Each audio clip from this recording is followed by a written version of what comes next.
दोस्तों नमस्कार। सत्ता की उड़ान को थाम कौन सकता है। भारत में जब जब बड़े राजनीतिक परिवर्तन हुए उसमें ग्रामीण भारत की हिस्सेदारी संभवतः 60 से 75% तक रही है और ग्रामीण भारत की नब्ज पर उंगलियां राजनीतिक दलों की होती नहीं है। और सामान्य तौर पर भारत में कोई राजनीतिक दल यह दावा कर नहीं सकता है कि हिंदुस्तान के 6.5 लाख गांव तक उसकी पहुंच और पकड़ है। तकरीबन 2.5 लाख पंचायत हैं, वहां तक भी कोई राजनीतिक दल खुले तौर पर इस बात का दावा करे कि वह पहुंच चुका है, असंभव है। हालांकि राजनीतिक दलों की कतार में एक संगठन राष्ट्रीय स्वयंसेवक संघ है जिसका अपना दावा है कि वह तकरीबन 40% पंचायतों तक तो पहुंच चुका है, यानी 1 लाख पंचायतों तक उसकी पहुंच हो चुकी है। कुछ राज्यों के हर पंचायत में उसने स्कूल भी खोल दिए हैं। उसमें अव्वल नंबर पर असम का जिक्र वो बाखूबी करता है। केरल का जिक्र भी होता है, शाखाओं के जरिए 65,000 शाखाएं आरएसएस की। दरअसल इसके विस्तार का मतलब बहुत साफ है कि आरएसएस उस धड़कन को महसूस कर लेती है जो राजनीतिक तौर पर दिल्ली महसूस नहीं कर पाती है। तो क्या मौजूदा वक्त में आरएसएस को यह महसूस होने लगा है कि ग्रामीण भारत के भीतर की जो खामोशी है, वहां जो महंगाई है, वहां पर जो घटती कमाई है, वहां जिस तरीके की गवर्नेंस है, वहां पर जो डबल इंजन का वादा है, वहां की परिस्थिति में जो डायरेक्ट बैंक ट्रांसफर है, वहां को लेकर जो कल्याणकारी योजनाएं हैं, जो घरों का जिक्र है, जो नल का जिक्र है, जो सड़क का जिक्र है, जो अस्पतालों का जिक्र है, जो इंश्योरेंस का जिक्र है, उससे समूचा ग्रामीण इलाका खुशहाल है। ऐसी आवाज आरएसएस अब सुन नहीं पा रही है।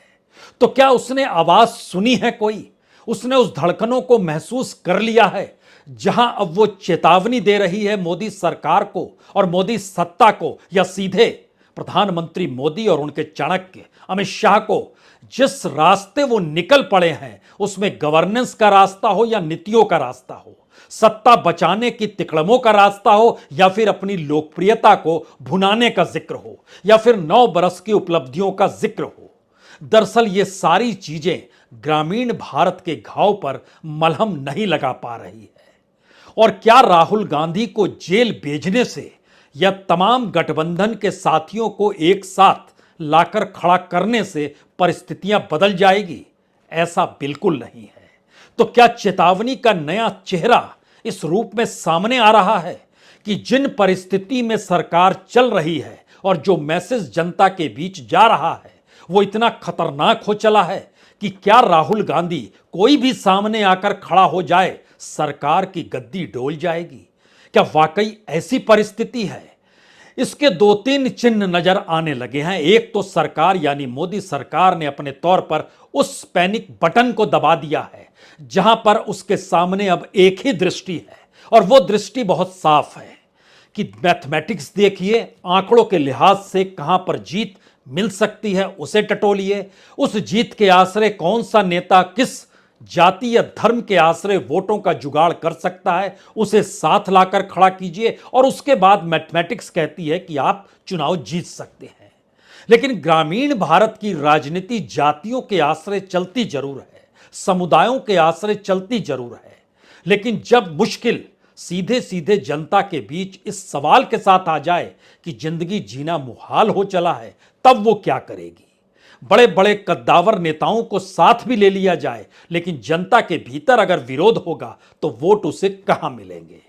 लेकिन सरकार का अपना जिक्र चूंकि मैथमेटिक्स के आश्रय चल रहा है, तो आज 2 बातों पर चर्चा बहुत जरूरी है। आरएसएस ने उस धड़कनों को सुना है जहां ग्रामीण भारत के भीतर एक सवाल इस बात को लेकर है कि सरकार की नीतियां जो उम्मीद और आश्रय के सहारे 2014 में बिखेरी गई थी वह चकनाचूर हो चली है। और शहरों में और खास तौर से मिडिल क्लास के सामने जो 2000 और 2014 और 2019 के ये 2 चुनाव जो निकल कर आए, और उसमें कमोवेश हर जाति विशेष समुदाय के वोटों में इजाफा हुआ है, चाहे वो दलित हो, चाहे वो आदिवासी हो, मुस्लिमों में स्थिरता रही है, सिर्फ 8% वोट बीजेपी के हक में गए हैं। लेकिन बाकी वह ओबीसी का हिस्सा हो या ऊंची जाति का हिस्सा हो, महिलाओं का हो या पुरुषों का हो, परसेंटेज ऑफ वोट बढ़े हैं। एक आंकड़ा यह कहता है कि अब उसे परखने का वक्त आ गया है। दूसरी तरफ उस शहरी मिजाज के आश्रय उन राजनीति को परखने की जरूरत है जहां पर मोदी सत्ता खुद को बनाए रखने के लिए या 2024 में गद्दी ना जाने देने के उपाय कर रही है। और पैनिक बटन जब दबा है तो 18 जुलाई की तारीख यूं ही तय नहीं की गई है, यह जानते समझते हुए तय की गई है कि पार्लियामेंट शुरू होगा 20 तारीख से और 18 तारीख को वह पूरी कतार नजर आनी चाहिए। उसमें बिहार के नेता रहें, उसमें उत्तर प्रदेश के नेता रहें, उसमें महाराष्ट्र के नेताओं की मौजूदगी हो, उसमें आंध्र प्रदेश के नेताओं की मौजूदगी हो, उसमें पंजाब के नेताओं की मौजूदगी हो, उसमें असम के नेताओं की मौजूदगी हो, उसमें तेलंगाना के नेताओं की मौजूदगी हो जो कि एक वक्त में एनडीए के साथ खड़े थे। और इन सब के बीच संगठन को मथा जाए तो चीजें अनुकूल हो जाएगी, कम से कम मैथमेटिक्स के लिहाज से। और दूसरी परिस्थिति उस धारा की है जिस धारा को लेकर राहुल गांधी चल रहे हैं, जगह जगह लोगों से जुड़ रहे हैं। लेकिन सरकार अपने तौर पर इसको कहने से चूक नहीं रही है। प्रधानमंत्री मोदी भी तो जुड़ रहे हैं।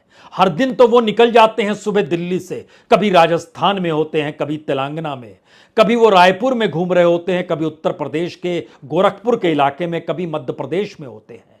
हर दिन हर जगह उनकी रैली तो तय है, लेकिन वह स्टेट स्पॉन्सर रैलियां होती है। स्टेट स्पॉन्सर वह तमाम रैली के साथ साथ जो कार्यक्रम होते हैं वो राज्य द्वारा प्रायोजित होते हैं, कोई संवाद नहीं होता है।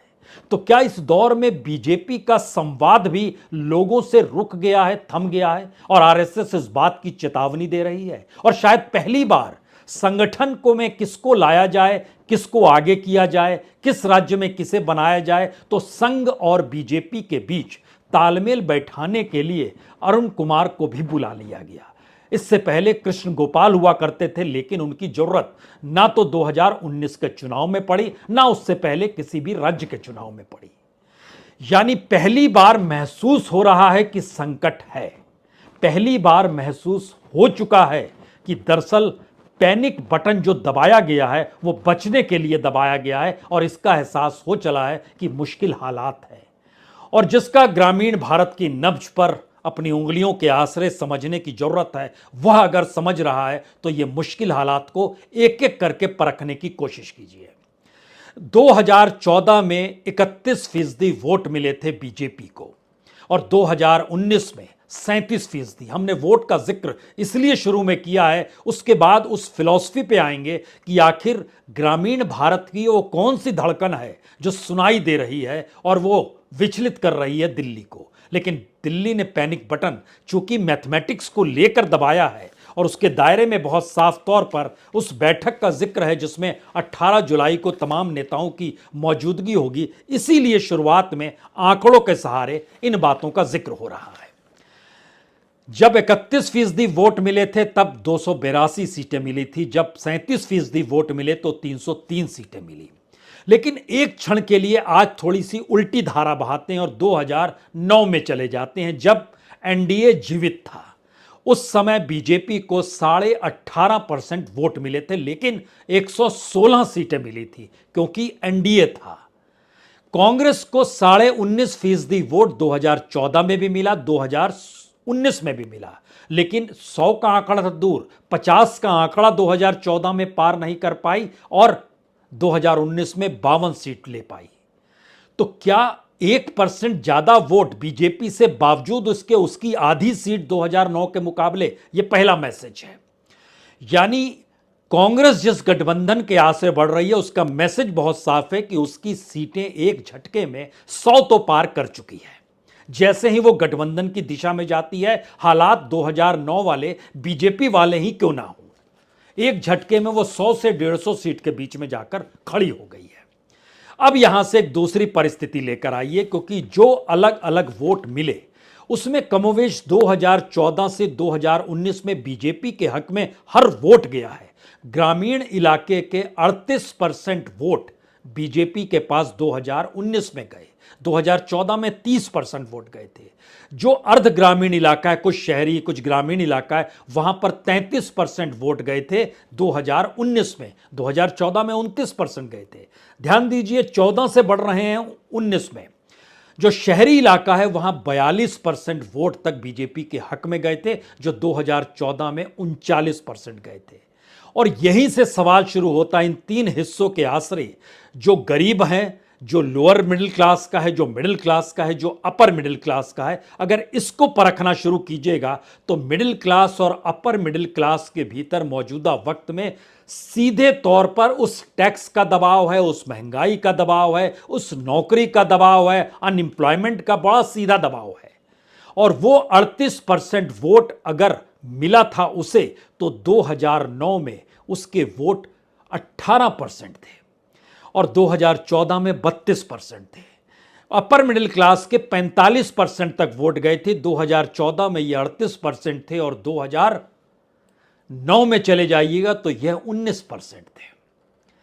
तो क्या एक ऐसी परिस्थिति मौजूदा वक्त में आ रही है सरकार की आर्थिक नीतियों को लेकर, जहां एक झटके में बीजेपी लगभग 6 से 7% कम हो सकती है, उसका वोट परसेंटेज कम हो सकता है और कांग्रेस का वोट परसेंटेज बढ़ सकता है? कांग्रेस का क्यों बढ़ सकता है या उसको कांग्रेस के हक में ही क्यों डाला जाए, इस पे आते हैं। लेकिन उससे पहले और सुनिए, गरीबों के वोट 24% वोट मिले थे 2014 में और वो 35% हो गए थे 2019 में। जो लोअर मिडिल क्लास है, जो उस कल्याणकारी योजनाओं के तहत आ जाती है, उसके भी 35% वोट 2019 में मिले थे। यहां पर दो सवाल जहन में रखिए। 2012 के बाद, यानी जब मनमोहन सिंह की सरकार थी, 2012 से 2014 के बीच जो स्कैम उभर रहे थे, जो इकोनॉमिक क्राइसिस भारत में शुरू हुई थी, जो परेशानी आर्थिक तौर पर शुरू हुई थी, उसने एक झटके में मोदी को उस यूफोरिया में लाकर खड़ा कर दिया जहां पर उम्मीद और आस मोदी के चेहरे के आसरे टिक गई। लोग भूल गए गुजरात में क्या हुआ था, सारी चीजें एक झटके में भूल गए। मौजूदा वक्त में ध्यान दीजिए, वही परिस्थिति नए सिरे से मौजूदा बीजेपी सत्ता के इर्द गिर्द आकर खड़ी हो चली है। तो क्या सिक्का पलट रहा है, रोटी पलट रही है?